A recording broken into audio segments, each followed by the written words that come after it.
कनिका जी दिल्ली से। राधे राधे महाराज जी।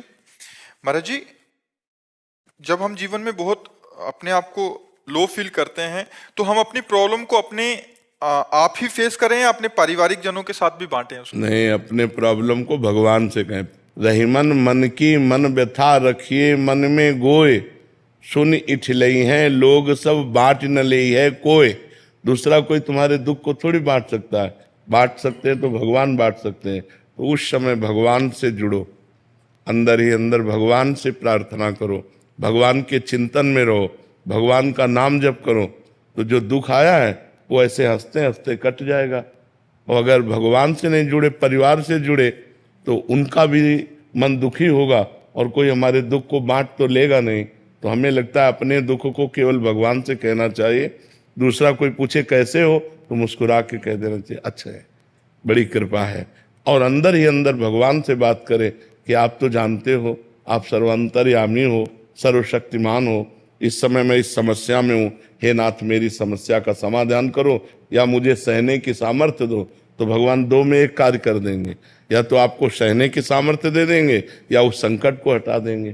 तो भगवान से प्रार्थना करनी चाहिए, ना कि इंसान से। इंसान खुद दुखी है, वो तुम्हारे दुख में क्या सहयोग, बहुत से बहुत और हंसी उड़ा सकता है आपकी, या थोड़ा सा सहानुभूति प्रकट कर सकता है, लेकिन उसकी सहानुभूति से हमारा दुख मिट जाएगा क्या? लेकिन भगवान मिटा देंगे।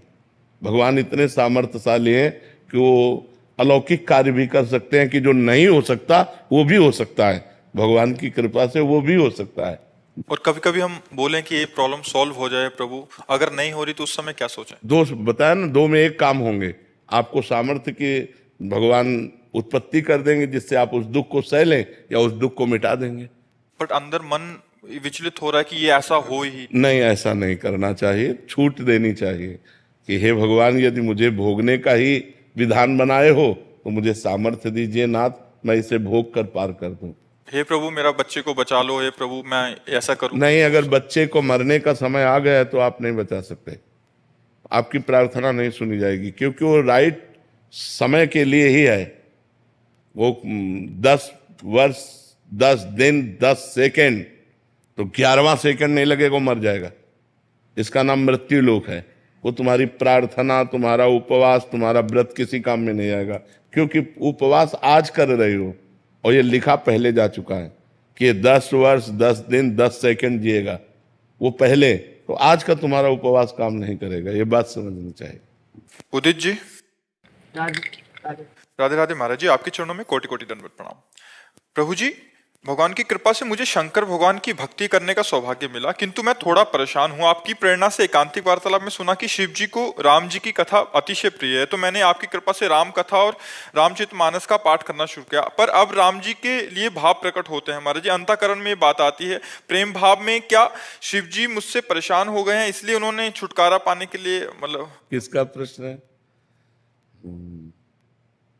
जा पर कृपा न करहीं पुरारी, सो न पाव मुनि भगति हमारी। भगवान शिव ने कृपा की तब राम जी की तरफ खिंचा हुआ। शिव जी परेशान थोड़ी हो गए, शिव जी ने कृपा की आपके ऊपर। और एक गुपुत मत सब ही कहो कर जोरी, शंकर भजन बिना नर भगति न पावई मोर। भगवान श्री राम जी कह रहे हैं अयोध्यावासियों से, मैं हाथ जोड़कर एक गुप्त बात कहता हूँ, जब तक भगवान शंकर कृपा नहीं करते तब तक मेरे चरणारविंद की विशुद्ध भक्ति प्राप्त नहीं हो सकती। ये तो शंकर जी की कृपा का फल है। आप निगेटिव सोच क्यों बनाए हुए हैं?